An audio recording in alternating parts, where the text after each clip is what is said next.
आपके सत्संग का निरंतर सेवन कर रही हूँ, परंतु अब आपकी और श्री जी की शरणागति में जो दूरी है वो अत्यंत विकल करती है, जिससे बार बार आंखों से आंसू गिरते हैं और भजन में बाधा आती है। ये कैसे ठीक होगा गुरुजी?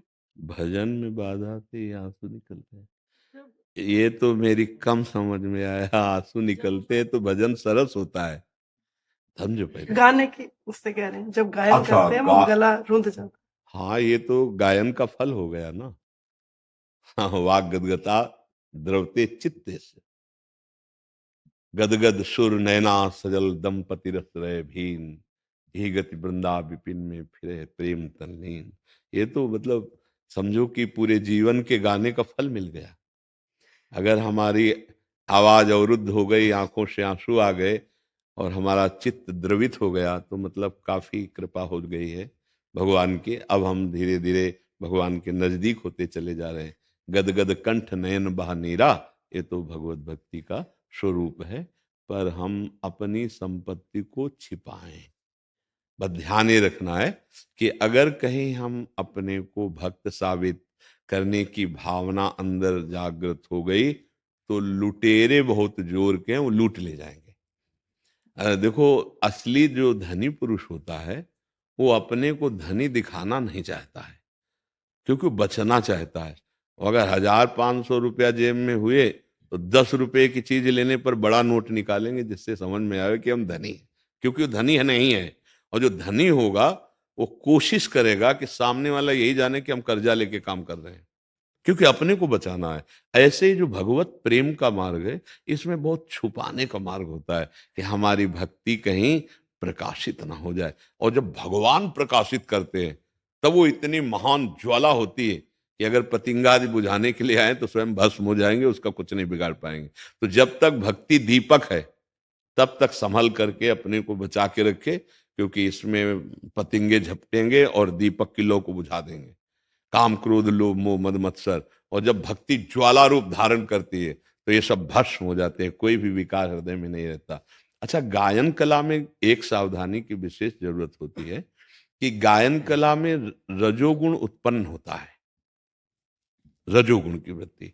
और इसमें काम की बहुत वृत्तियां उदय हो सकती हैं।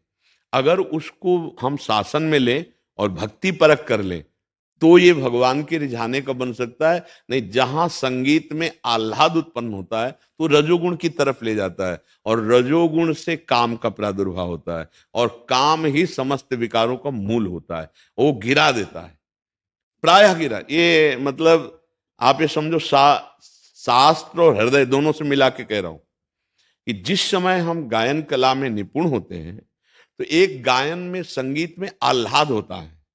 वो आह्लाद यदि प्रभु की तरफ करके गाया जाए और प्रभु से लिया तो वो भक्ति बन जाता है। और वो आह्लाद यदि इधर गिर गया तो वो काम बन जाता है। ये फिर काम की तरफ वृत्ति चली जाती है। देखो ना, गायन काम में भी तो है ना, कामवर्धक गायन भी तो है ना, कामवर्धक संगीत भी तो है ना, कामवर्धक नृत्य भी है तो है। राम चरणारविंद की प्रीतिवर्धक गायन भी है, प्रीतिवर्धक नृत्य भी है। प्रीतिवर्धक इधर हो गया और इधर हो गया कामवर्धक।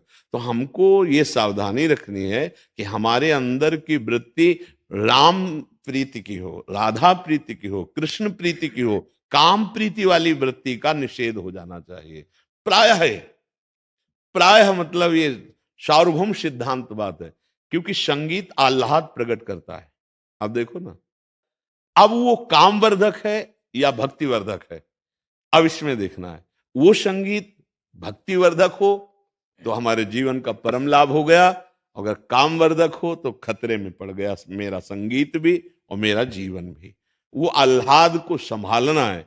वो जो आह्लाद संगीत से प्रकट होता है वो आनंद समुद्र की तरफ जाना चाहिए, ना कि माया समुद्र की तरफ।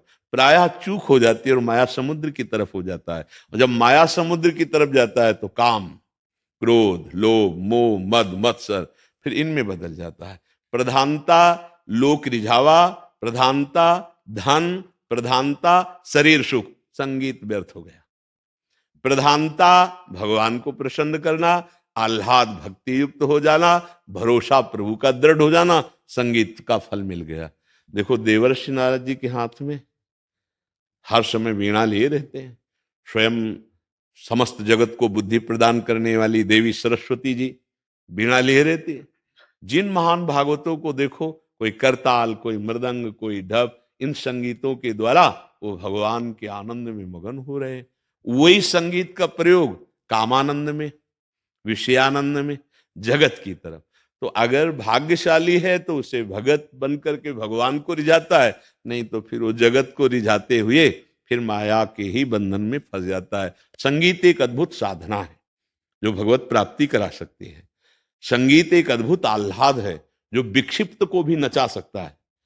टेंशन में है, परेशान है, बड़ी समस्या है, और संगीत सुर, वो भी झूमने लगेगा, है नहीं, आह्लाद उसको भी आने लगेगा। तो संगीत एक साधना है, इसकी साध्य वृत्ति भगवदानंद है।